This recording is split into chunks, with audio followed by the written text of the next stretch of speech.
Welcome to the Slop Farm. Enjoy the video. In this video, I will show how to replace a Honda CRV air filter. First, gather your supplies: a new air filter, a Phillips head screwdriver, and a clean shop rag. Park your CRV on a flat surface and turn off the engine completely. Now, open the hood and find the black plastic air filter housing, typically located on the passenger side of the engine bay. This simple preparation makes the whole process smooth. Now, let's get inside. You'll see 2 to 4 metal clips around the perimeter of the air filter housing. Unclip these by pulling them outwards.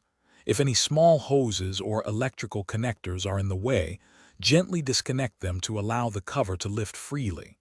With the clips released, carefully lift the top half of the housing.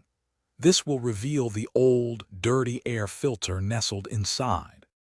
With the housing open, it's time for the swap. Simply lift out the old, rectangular air filter. Notice how much dirt and debris it has collected. Take your clean shop rag and wipe out any leaves, dust, or other particles from inside the housing. Now, carefully place your brand new air filter into the compartment. Make sure it sits flush and securely within the housing, with no gaps around the edges.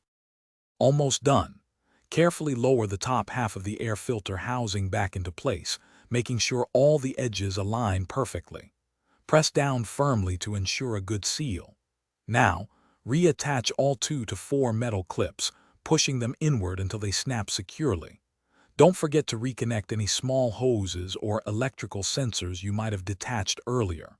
Close your hood, and you've successfully replaced your Honda CRV's air filter. Thanks for watching. Consider subscribing if we helped you today.